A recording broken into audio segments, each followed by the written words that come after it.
निषाद।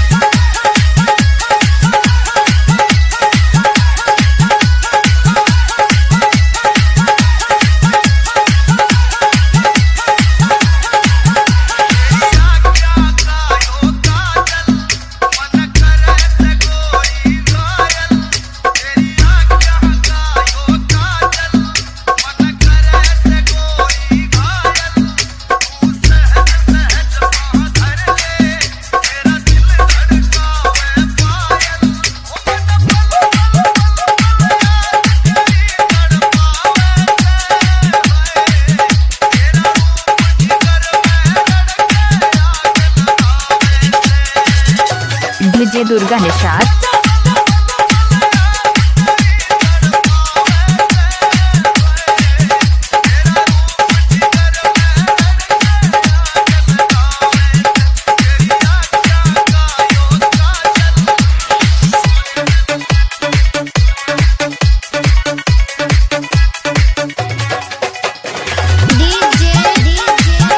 दुर्गा निषाद कहाँ घर है? गांव बामन तारा, जिला Fatehpur. Mobile number 8446017936।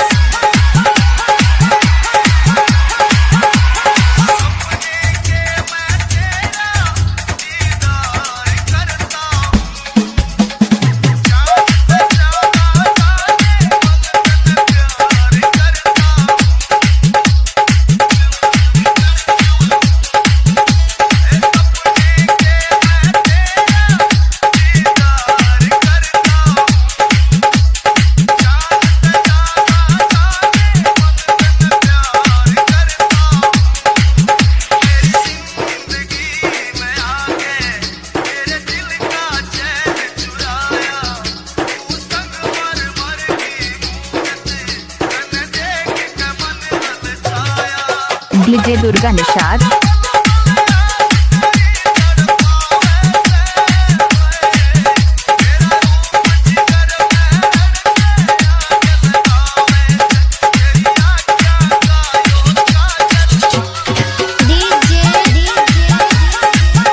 DJ Durga Nishad, आपको फ्रेंड का क्या नाम है? राधा जान, I love you too.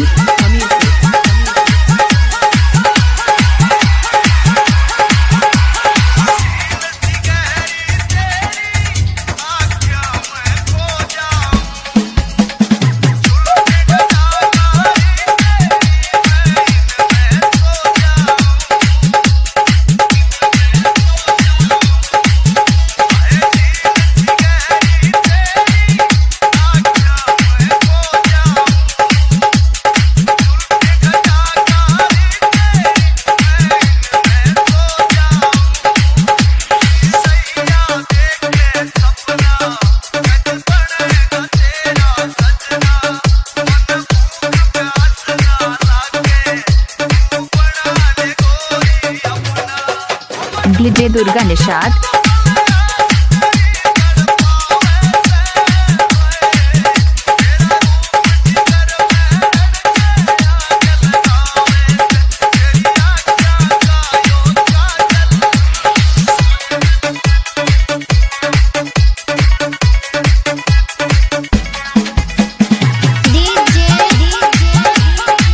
DJ Durga Nishad, गांव ब्राह्मण तारा, जिला फतेहपुर। इनका मोबाइल नंबर 8446017936।